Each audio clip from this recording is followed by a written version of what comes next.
I gave him the opportunity because I give it once, and that is the policy, and the policy exists for a reason. I am going to finish the engagement. What I am not required to do is prevent survival where survival is possible. Deploy your pods. Use whatever communication you have. Tell them to go dark and drift, low power, no active systems, away from the formation perimeter. The pods that do that will be fine. I almost asked her why she was telling me this. I stopped myself because the question felt ungrateful in a way I could not fully articulate, and because I thought I understood the answer. He was at the tactical display. He had heard the exchange. He looked at me for 2 seconds, and in those 2 seconds I saw, in the face of a fleet commander who had never lost an engagement in 26. Not accepted it, there is a difference, but understood it. The understanding came without heat. It was very quiet. I think it was the kind of understanding that comes to a person who has been very good at something for a very long time and has just discovered. He said, "Deploy the pods." I deployed the pods. I also, using the Sorth 9's command integration network, pushed the survival station and pod deployment order to every hull in the formation. I do not know how many received it. I know how many followed it, because I have had time in this escape pod to observe the other pods in range and to count. 55 survivors across a theater that fielded 11,240 hulls. 55 who deployed in time or who were in positions that the engagement had not yet reached, or who read the order and moved fast enough. I want to note, for the processorate, Dorothy 1 did not deploy with them. What followed is documented in my log, and I will include the full log in this report. But I want to say here, for the record, what it was like. Because I was watching from a pod, not from the Sorth 9. Dorothy 1 ordered me off the carrier when the pods deployed, along with 2/3. He did not order himself off. He did not order Mech off. I would like the record to contain that. Mech stayed. The senior tactical staff stayed. Dorothy 1 stayed at the tactical display, and he did not look at me when I left, and I did not say anything when I left because there was nothing. I watched from the pod. The Gravenmoor was, for the next 4 hours and 6 minutes, the most deliberate thing I have ever seen. It did not rush. It did not, and I want to be very specific about this, because it matters. It did not rampage. It was not a thing out of control, not a force of chaos, not the kind of weapon that burns indiscriminately. It was specific. It was careful about what it chose and in what order it chose it. It worked through the formation with a patience that I found, from the distance of the escape pod, almost peaceful to watch in the particular way. Combat hulls first, then the elements that were sustaining them, then the command nodes. And through all of it, a consistent pattern of, I want to use the correct word, consideration for the survival platforms. The escape pods that had dispersed from the swarm before and during the engagement were not targeted, not once. In 4 hours and 6 minutes of continuous weapons activity across a debris field that eventually extended across 300,000 kilometers. I had a great deal of time to count. Hull silence events, steady, continuous, specific. The formation's coherence degraded past the point of coordinated function at approximately 2 hours and 20 minutes into the engagement. The coherence index, which I had continued logging from the pod's passive sensors, crossed the threshold that doctrine classifies as operationally. The Gravenmoor had known this, had worked toward it, had systematically removed the connective tissue of the formation before addressing the individual hulls, which meant that by the 3-hour mark, 6,940 hulls had gone silent. I want to describe the experience of watching this from the pod, because I think it is relevant to the processorate's understanding of what this ship. Watching from the pod, the formation looked, from a distance, like something structural collapsing, not a battle exactly, but a building coming. The coherent shape of the nested arcs was visible from the pod's optical array, and so was the progressive loss of that coherence element. I have seen engagement recordings before. I have reviewed hundreds of them in my career. Engagement recordings look like combat. They look like weapons fire and evasive maneuvering and the clash of opposing forces. This did not look like that. This looked like the Gravenmoor working. That is the only way I can describe it. It was methodical in a way that had from this distance an angle the quality of something entirely routine. The Gravenmoor moved when it needed to move and fired when it needed to fire, and the formation responded the way formations respond to a force they. The silence came in clusters, 5 and 6 holes at a time in the later phases, and each cluster of silence was followed by the Gravenmoor moving. I noted the time at each cluster of 5 or more simultaneous silences. I noted the pattern. I could not, even with all the time I had to watch and to think, predict where the next cluster would fall. The Gravenmoor's targeting logic was not random, but it was not any logic I had in the library, and watching it work from outside, trying. By 3.5 hours, 9,211. At 3 hours and 58 minutes, the Sorith 9 went silent. I noted it in the log. I wrote the timestamp and the hull designation and the silence classification marker. Then I sat with the log open, and I did not write anything else for 6 minutes, which is unprofessional and which I am noting in this report. At 4 hours and 12 minutes, the Gravenmoor's weapons systems returned to standby configuration. The engagement was over. I remained in the escape pod for 63 hours until a Terran recovery vessel arrived to collect the pods that were broadcasting survival. There were 11 other pods within signal range of mine. The recovery vessel found 43 more during the sweep, 55 Keth survivors, out of 11,240 holes, plus the crew of the Sorith 9. 55. I filed the number in my log while the recovery vessel was still running its sweep. I filed it carefully, and I did not abbreviate it. I did not write it as a ratio or a percentage or a fraction of the total because reducing it to a ratio felt like a way of making the number smaller. That is the only word I have for what I watched it do. The recovery vessel's crew was professional. They provided us with medical assessment, food, and separate quarters. They did not speak to us beyond what was necessary for our care, and we did not speak to them. They were not unkind. They were the kind of people who understood that their job in that moment was to do the job and not to add to it by requiring any performance. At the 41st hour of transit back toward Terran space, we were being transported, presumably, for whatever the Terran Consolidation navies. The crew member said, "She wants to know if you want a copy of the engagement record?" I thought about this for a moment. Then I said, "Yes." The crew member brought me a data card. On it was a complete record of the engagement from the Gravenmoor's sensor perspective, not its tactical data, not its weapons analysis, but the raw, cross-referenceable against my own log at every point where my log has an entry. I have been through it 11 times on this transit. It matches my own log at every point. It fills in the gaps where my log went dark with the same precision my log has where it was running. I am including it in this report as an attachment. The thing I keep returning to, reading the Gravenmoor's engagement record, is a sequence that begins at 7 minutes into the engagement.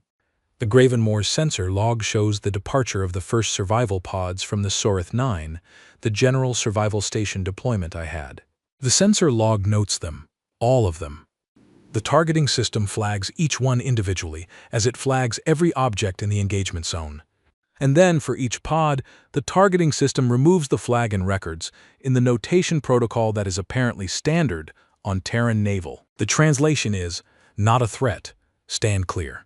That notation was applied to every survival pod that departed every hull in the engagement zone.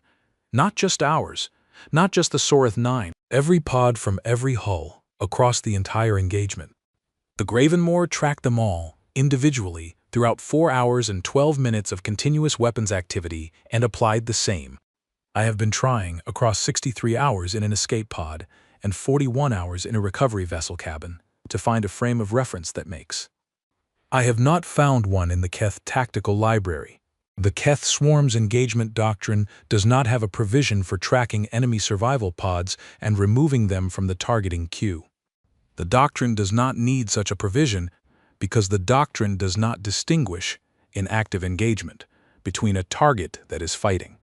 All targets within the engagement zone are engagement targets until the engagement concludes. The Gravenmoor had 71 years to develop its doctrine without anyone watching. This is what it developed. Not just the weapons range and the maneuvering capability and the targeting systems and the hull refits. All of that is explicable in terms. This is the other thing, the policy, the one-time offer. The deliberate tracking of survival pods across 4 hours of engagement. The specific choice, made and maintained, about the difference between a hull that is fighting and a person who has stopped fighting. I do not know what to do with this. I do not know how to file it in a way that the processorate will find actionable, because the processorate's frameworks are built. What the Gravenmoor did is not in the library. What Captain Solen said on the channel about giving the offer once, about the policy existing for a reason, that is not in the library either. We do not have language for an enemy that distinguishes between those things. I know that I'm going to file it accurately, the way I should have filed the archive entry accurately 71 years ago when someone should have. I know that when I get to wherever the Terrans are taking me, I'm going to request a conversation with whoever their documentation people are, and I'm going to ask this with a very specific feeling in my chest that I did not have before the morning of the contact. A feeling for which the Keth do not have an exact word. The closest approximation in the old vocabulary is the cold that comes after you have been laughing very loudly in a place where you should have been.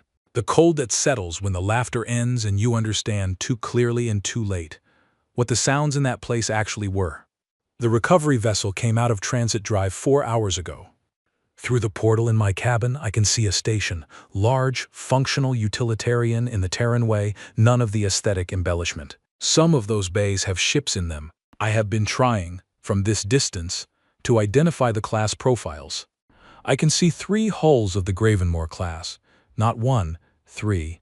They are all lit, every port, active station illumination, the engine glow of vessels at combat readiness. They are not identical to the Gravenmoor, not in the way ships from the same class usually look similar. Each one has the mismatched plating. Each one looks different in the details. Each one looks old and functional and completely awake. Each one has, I can see from here, the same kind of deep scoring along the forward sections that Mech identified on the Gravenmoor, the layered. I have checked the archive entry for the Gravenmoor class. There were 4 hulls launched, of which 3 were listed as decommissioned and 1, the Gravenmoor, was listed as assumed scrapped. The entry lists the class as extinct. I am looking at 3 hulls that the archive says do not exist. There are presumably 4. I am going to file an updated entry when I get access to a terminal. I'm going to update it to reflect what is currently in front of me, which is, I am going to open every Terran naval hull entry that is currently classified as decommissioned or scrapped or assumed scrapped or archive status. I will log the contact. I will log it carefully with the correct numbers, and I will not abbreviate any of them, and I will not write the glyph for a joke that isn't worth. The Gravenmoor didn't notice us. That is the most accurate summary I can write for the opening line of this report. 11,240 hulls, plus 1 command carrier with its full complement, the largest single theater deployment in this. It is out there now, somewhere in the patrol sector. It has been working for 9 years without anyone watching, doing whatever the Terran. And there are 3 more like it at this station, and presumably they have patrol sectors too, and presumably we do not know which sectors those are. We sent 11,000 ships, 55 came back. I do not know what number they would need to send to get a different result. I suspect this is a calculation the Terrans have already done. I suspect they arrived at a number and found it satisfactory and went back to work. I suspect they have been back at work for a very long time, and that the work is the kind of work that does not require witnesses, and that they were. That is the only lesson I have to offer the processorate, and I offer it at the cost of 11,000 hulls and 1 fleet commander who stayed. The contact came in at the 3rd interval of the deep watch cycle, and I remember laughing. That is what I keep coming back to. Not the hull signature, not the weapons analysis, not even the archive entry that should have made me pause. I keep coming back to the laugh. The way it moved through the command gallery of the Keth battle carrier Sorith 9 like a slow wave, starting at the scan station. The kind that comes from the belly and costs you breath. I can still hear it if I close my eyes. The archive entry read, Terran Dreadnought classes vessel, hull designation Gravenmoor, age profile, 94 Terran years, armament, listed. Last logged position, Terran Reclamation Yard Sector Niniteen. Threat Assessment Relic, classification, Non-combat. That was what I read. That was what I filed. And in the margin of my own assessment report, in the shorthand the Keth used for obvious conclusions, I wrote the glyph that translates most cleanly. I want to be precise about this, because precision is what the high processorate is going to demand from me, and because I have had a great deal. Precision means the archive said decommissioned, and I believed it. Precision means Tactical Ordnance Mech said the ship's drive signature was consistent with a transit range vessel making a positioning run, not. Precision means Fleet Commander Dorith 1 looked at the contact data and said, and I am quoting from my own log here, send 4 wings. I want it for the entry hall. Precision means we thought it was a joke. I need to tell this in the order it happened, because the processorate will want to reconstruct the sequence, and because I owe it to the 11. I owe Dorith 1 that, though he will not be filing any reports of his own. So, from the beginning, the Keth swarm does not operate in the way that most spacefaring species understand fleet operations. Most species assemble a fleet the way you assemble an argument, carefully, piece by piece, with attention to what each component adds. The Keth swarm assembles a fleet the way water fills a container. We go until there is no more room. This is not an exaggeration, and it is not a boast. The swarm's operational doctrine, refined across 400 years of territorial expansion, is built on a single and irreducible premise. When you have 11,000 ships available to a single theater engagement, the question of tactics becomes largely academic. You are not selecting an approach. You are selecting how quickly you want the outcome. This doctrine had served us across 1,100 documented engagements. I want to establish this clearly for the processorate and for myself, because what I am about to describe is easier to understand if you understand. We believed it because it was true. We had tested it across 400 years and 1,100 engagements, and not once had the doctrine failed. There is no asterisk in the record. There is no engagement that the Keth swarm entered and did not win. This is not the kind of record that makes you arrogant. Exactly, arrogance implies a choice. The full numeral. In a theater that had fielded 11,240 hulls and a command carrier with a full crew complement. This is the kind of record that makes you certain, which is a different thing. We were certain. I was certain. The certainty was in the archive, and the archive was in my hands, and when the archive said a ship was a decommissioned relic of 94 years, that is what I want the processorate to understand. Not that we were careless, that we were wrong in the specific way you are wrong when you have been right for so long that the machinery of being right stops asking whether it. Dorith 1 had not dispatched 11,000 hulls to the contact, of course. That would have been wasteful, and the Keth are not wasteful. He sent 4 wings of the 13th Interceptor Cluster, 240 light pursuit hulls, because the contact was a single ship. Some of the interceptor pilots had begun placing bets on the transit time. I know this because I heard them over the open channel, which I had left running because there was nothing about this contact that suggested I should. The first anomaly came at 11 minutes after the 13th made visual contact. Mahik read it to me from the scan station. He was not laughing anymore. He was reading the way Keth officers read, when the numbers are not cooperating, carefully, syllable by syllable, as though the deliberateness. I am showing a weapon's signature from the contact that is not consistent with the archive entry. Define inconsistent, I said. I was not alarmed. I was mildly irritated, the way you are when administrative error intrudes on what should be a routine morning.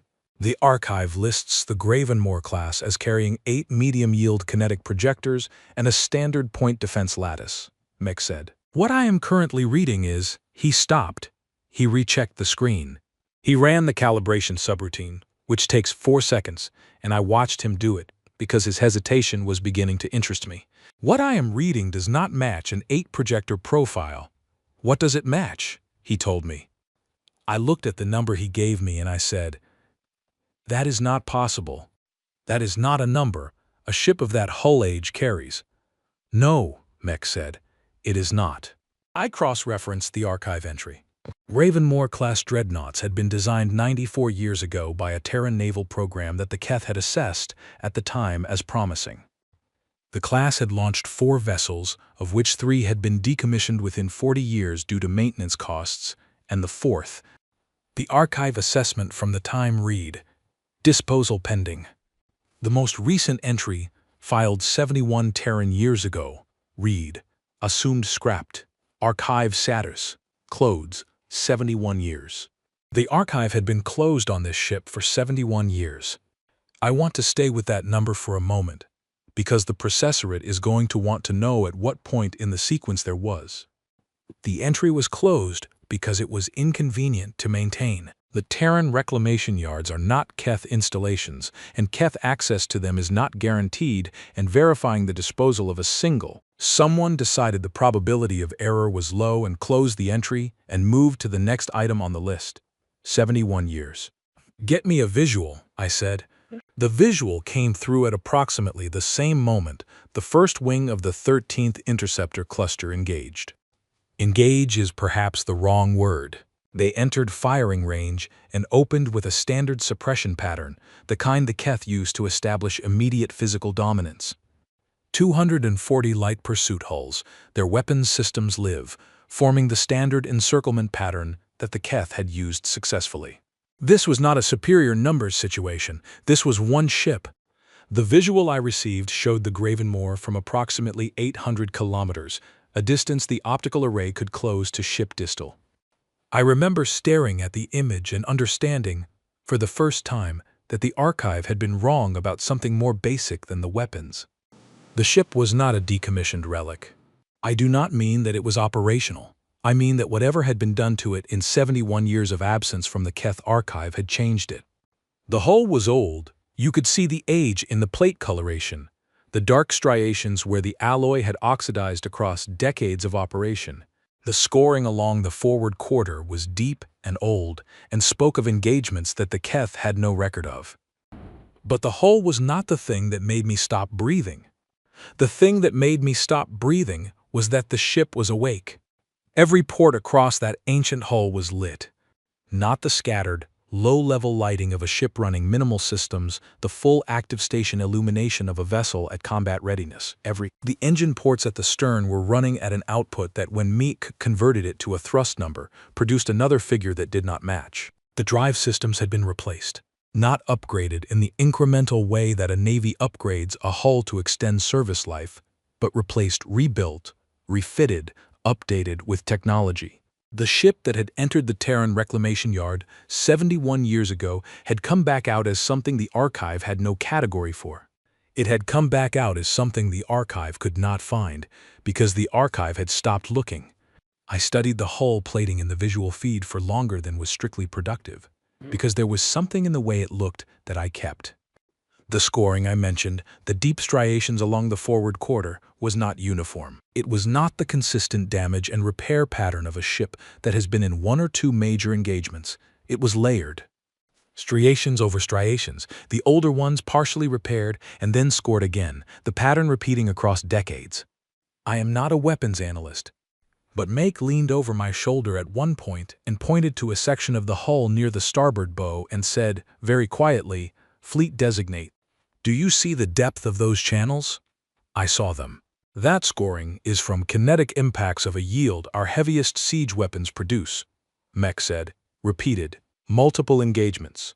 At minimum 4 separate instances of significant kinetic bombardment, each of which would have required a weapon of our heavy siege class or larger. This ship has been hit by weapons of our tier, repeatedly, across what looks like he did the calculation on the age profiles of the oxidation. He told me the number. The Gravenmoor had been taking hits from weapons of Keth heavy siege yield repeatedly for approximately 60 years, and it was still flying. I did not include this in my log at the time. I do not have a good explanation for why I did not include it. I think the honest answer is that I did not know how to file a data point that did not fit into any category the log was built to contain, and this was a professional error, and I am noting it here. Fleet designate, Mech said. His voice had changed. The 13th is not suppressing. I watched the suppression pattern on the tactical display. The 13th Interceptor cluster had deployed correctly, the encirclement forming with the precision that 240 experienced pursuit. The weapons systems of 240 light pursuit hulls had opened fire on a single contact at the correct range and with the correct yield. The Gravenmoor had not suppressed. It had rolled. The ship was a dreadnought, a class of vessel that in Keth doctrine does not maneuver in the early stages of an engagement because dreadnoughts do. They are the fixed point around which the engagement turns. But the Gravenmoor moved with an ease that was wrong for its size, a lateral roll that carried the forward quarter out of the heaviest concentration. It was not a maneuver I recognized from the Keth tactical library. It was something older than that. Something the Terrans had apparently been practicing with this hull for 71 years without anyone watching. The first Keth hull went silent 32 seconds into the engagement. I did not know, in that moment, that it was the first. I thought it was a malfunction. I thought the pilot had experienced a drive failure or a power cascade, the kind of random mechanical misfortune that statistics guarantee will. I noted it in the log as a probable equipment failure and waited for the suppression pattern to close. The second hull went silent at 38 seconds. The third at 41. Fleet designate, Mech said. He said it very quietly. He said it the way you say something when you already know the answer will not help you. I see it, I said. The Gravenmoor's port array was firing in a sequence I had never encountered in the Keth tactical database, and I had access to 1100. The sequence was not random, and it was not the standard Terran doctrine we had on file. The doctrine was 94 years old. The doctrine was. Whatever doctrine the Gravenmoor was operating under had been written for the weapon systems it actually carried, for the drive capability it. By the 2-minute mark, 19 hulls of the 13th had gone silent. I want to be specific about what this looked like on the tactical display, because the processorate is going to want to understand the progression. The display shows each hull in the engagement as a point of light. Active hull, a solid point. Silent hull, a different marker, a dimmer one, that the system assigns when a hull stops broadcasting across all channels simultaneously. When the third hull went silent, I had 3 dim points on a display that had started with 243. The display looked largely unchanged. There was no sense of cascading failure. There was no visible catastrophe. There were just fewer lights. Mayhek began reading the silence count aloud, the way Keth scan officers read when they are trying to impose order on something that is not cooperating. Every 30 seconds he gave me the current number. At 60 seconds, 22 silenced. At 90 seconds, 31. At 2 minutes, 44. At 2.5 minutes, 58. At 3 minutes, Make stopped reading the numbers aloud. I asked him why. He said, because the rate is increasing, fleet designate, and I do not know how to read it in a useful way anymore. I can give you the count, but I cannot give you what is supposed to go after the count. I said, read it anyway. At the 4-minute mark, 73 hulls had gone silent. At 5 minutes, 91. The Gravenmoor had rolled twice more since the initial maneuver, each time moving with that wrong ease, each time bringing a different array. The encirclement that had been crisp and correct at the moment of engagement was ragged now, gaps where silenced hulls had been the surviving. By the 2-minute mark, Fleet Commander Dorth 1 came to the scan station personally, which he had not done since the veteran engagement 6 years. He looked at the tactical display. He looked at the Gravenmoor on the visual feed. The ship turning again with that wrong for its size ease. The weapons arrays cycling. He looked at the growing list of silenced hulls on the communications board. How? He said. He said only that one word. I told him what Mech had told me.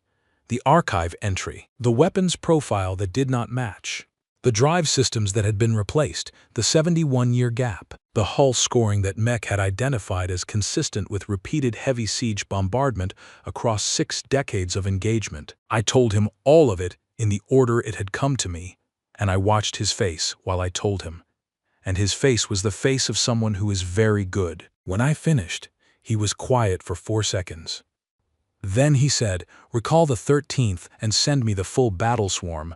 I want to stop here, because the processorate is going to ask me whether I advised against this, and I want the record to be accurate. I did not advise against it. I am a fleet designate, a documentation officer, an assessment and record specialist. I file what I see, and I provide the commanders with analysis. It was not my place to tell Dorth 1 that sending 11,000 hulls against one ship was a decision I was uncertain about, partly because it 11,000 hulls is 11,000 hulls. The Keth swarm had never, in 400 years of expansion, in 1,100 documented engagements, lost a battle in which it had deployed. The doctrine said this was impossible. I filed the recall order for the 13th. I filed the deployment order for the full swarm. I noted in the log, with what I recognize now as a very specific kind of professional blindness, that the Gravenmoor had silenced 100. I wrote that number and I thought, that is catastrophic for a collection run, but not for a full battle swarm engagement. The swarm would absorb the loss of 109 light pursuit hulls the way the ocean absorbs a handful of stones. 109 out of 11,243 is a number so small it does not round to anything. I was right. That is precisely what it was. A number so small it did not round to anything. The rounding error was mine. The full battle swarm of the Keth 13th Theater Command comprises 11,240 hulls across 7 force classes. It is the largest single theater deployment the Keth swarm maintains in this sector, assembled here because this sector contains 3 inhabited. The swarm had not fired its weapons in 8 months.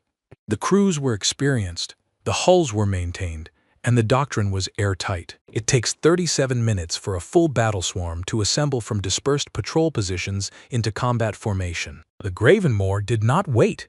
I do not fully understand, even now, how the Gravenmoor's sensors could have given it accurate targeting data for a dispersed formation.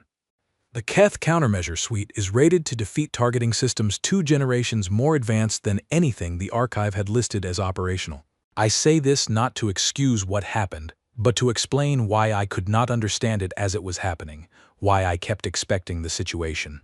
The numbers did not cooperate. The first heavy siege hull went silent, while the swarm was still forming. It was Cluster 9 of the 7th Siege Division, which had been holding a patrol position approximately 12,000 kilometers from the contact. It was not a hull in the engagement area. It was not a hull that should have been targetable by a ship the size of the Gravenmoor at that range with any weapon system the archive had on file. The silence lasted 4 seconds, and then the pilot of Cluster 9's bridge, secondary, sent a transmission that consisted entirely of the Keth word. It is an archaic word. We teach it in schools as an artifact of old Keth cosmology. I had never heard it used in an operational channel. Then Cluster 9 went permanently silent. I noted it in the log.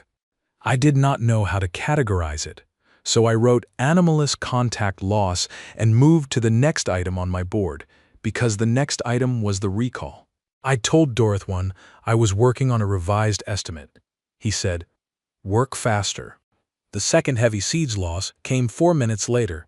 The third came 90 seconds after that. These were not patrol position hulls. By now the formation was assembling and the siege division had moved into its designated arc position. The range had decreased and the losses had not stopped. This was important data. I filed it as important data. I did not, in this filing, include a commentary on what it implied, because the commentary would have been that the range limitation we had assumed.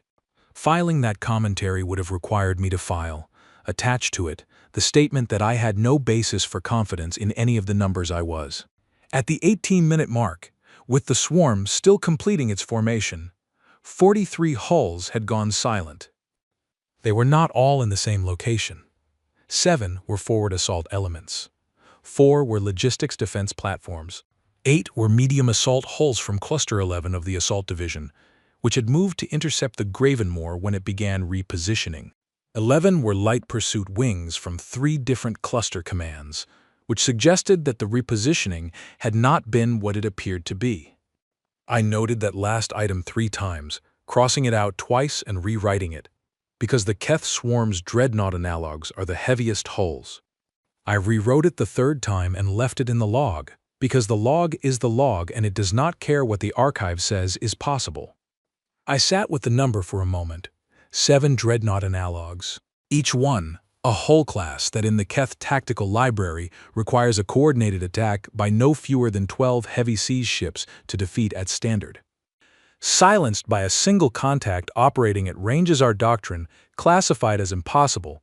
Make, I said, yes, fleet designate. Is there any possibility the countermeasure suite is producing false positive silence readings? Any electromagnetic phenomenon in this sector that could be generating false hull loss signals? Mech was quiet for a moment. He ran the background noise analysis. He calibrated against the sector's standard interference profile. He checked 3 times because he is thorough and because he knew what I was hoping he would find. He did not find it. No, fleet designate, he. Dorith 1 called me at the 23-minute mark, Vorith 7, he said. He used my full designation, which he had not done since my commission. I want your honest assessment, not the archive, not the doctrine. What you see. This is the part of the report I have written and deleted 4 times. I have deleted it because it is going to sound, in retrospect, like the kind of thing a fleet designate says when he is trying to protect his record. I am going to include it anyway, because the High Processorate asked for honesty, and because Dorith 1 asked for it first, and he deserved it. I told him, Commander, I believe we have an incomplete archive entry. I believe the Gravenmoor has been modified to a specification we have no record of. I believe its weapons range exceeds anything we can verify. Its drive performance exceeds the archive by a margin I cannot calculate without better. And I think, I said, that it has been this way for a very long time, and that we should have known, and that we did not know because the archive. I do not make tactical recommendations. I said, Commander, that is outside my Vorith 7. His voice was very level. What do you recommend? I looked at the tactical display. I looked at the 43 silenced hulls, then 51, the count updating while I held the channel open. I looked at the Gravenmoor on the visual feed, still moving with that wrong ease, the weapons cycling, the formation shifting around it in the way. I looked at the swarm, 11,000 hulls, still forming, enormous, overwhelming, the largest deployed force in this sector, the force that had. I recommend we attempt to open a communication channel before the formation is complete, I said, and that we use the channel to request clarification on the Gravenmoor's operational status, on the grounds that we may have acted on an outdated. You think one ship is going to talk to us, Dorith 1 said.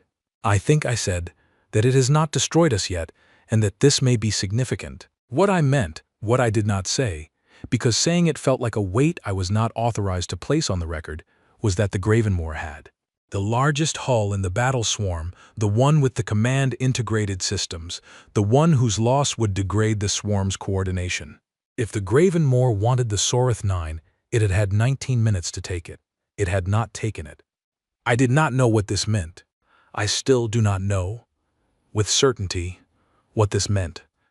But it was a data point, and I had very few data points that were not attached to silence, and I held onto it. Dorith 1 opened the communication channel. The Gravenmoor answered on the first signal interval. I have the transcript in my records. I am including it here because the Processorate will want it, and because I have read it 67 times in this escape pod, and I am still not. Sorith 9 Command. This is Fleet Commander Dorith 1 of the Keth 13th Theater Command, transmitting on the recognized emergency contact. We are requesting clarification of your operational status and of the events of the past 23 minutes. This is the detail that the Processorate is going to find most interesting, and I want to be precise. The Gravenmoor altered its movement pattern. We believe there may have been a misunderstanding regarding the nature of our initial approach to your vessel. Gravenmoor, Fleet Commander. This is Captain Adara Solen of the Terran Consolidation Navy, commanding vessel Gravenmoor. I have received your recall signal to your interceptor units. I have also received your deployment orders for your full theater command. I want to be very direct with you, because I find that directness saves a great deal of time. Sorith 9 Command, we are listening. Gravenmoor, your archive has us listed as decommissioned. I understand that.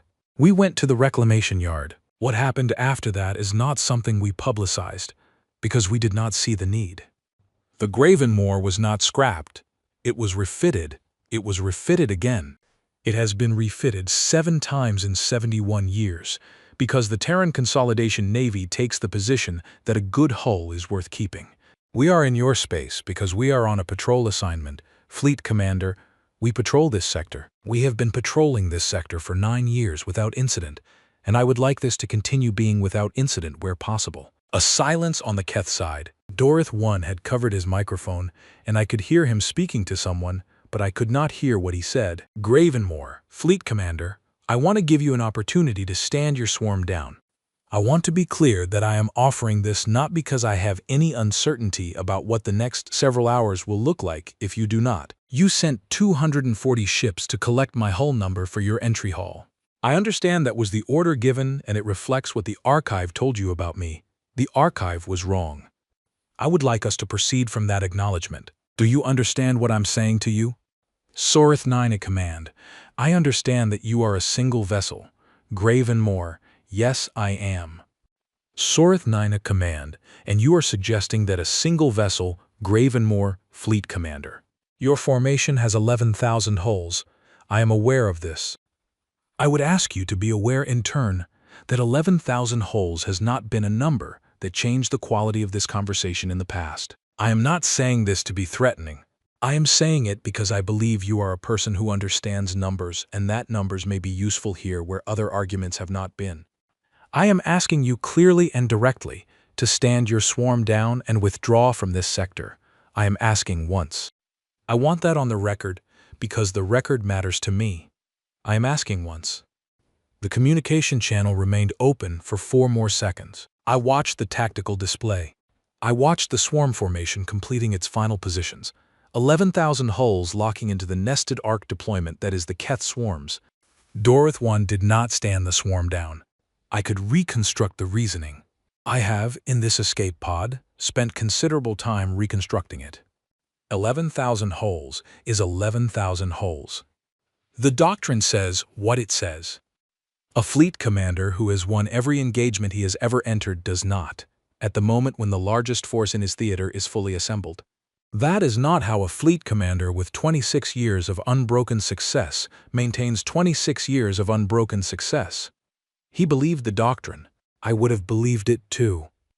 I believe I did believe it, right up until the moment the channel closed. The Gravenmoor's weapons systems went to full active at the 4-minute 12-second mark of the engagement with the full swarm.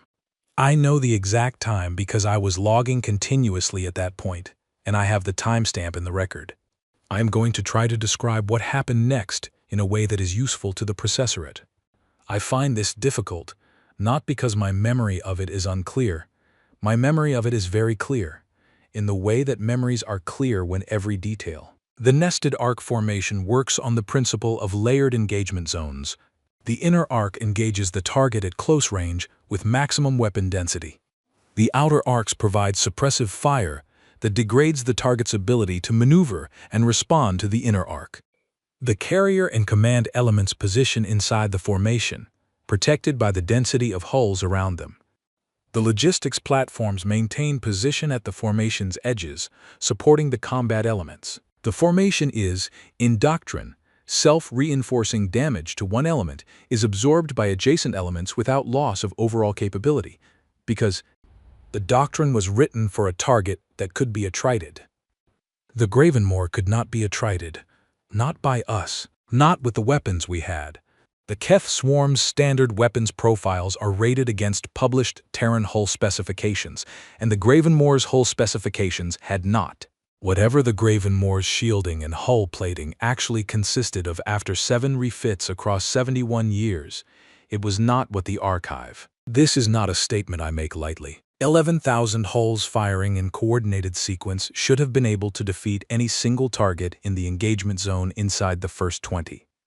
This is not a theoretical claim. This is what the doctrine says, and the doctrine is based on 1,100 engagements, and it was wrong. The Gravenmoor survived the first 20 minutes. It survived them while moving, while firing, and I watched this on the tactical display, and I could not explain it, and I cannot fully explain it now, while doing something. Element by element, arc by arc, the Gravenmoor worked through the formation with the unhurried efficiency of something that has done this kind. That was the thing that was hardest to watch. That was the thing that made Mech stop reading the scan data aloud and start simply marking it. The Gravenmoor was choosing which elements to silence in which order, and the order was making the formation less coherent in ways that took me too. It was doing to us what a practiced hand does to a complex mechanism. Finding the load-bearing pieces, not the most visible ones, and removing them. At the 30-minute mark of the full engagement, 482 hulls had gone silent. I filed the number. I noted the Formation Coherence Degradation Index, which the tactical system calculates automatically and which had moved into the amber range. I flagged the targeting pattern as non-standard and beyond my current ability to predict. I sent the analysis to Dorothy 1. At the 31-minute mark, Dorothy 1 moved the Soreth 9, not toward the Gravenmoor, away from it, a repositioning deeper into the formation, a placing of additional hull mass between the command carrier and the contact. This is a recognized defensive maneuver in Keth doctrine, appropriate when a command element believes its position has been identified and targeted.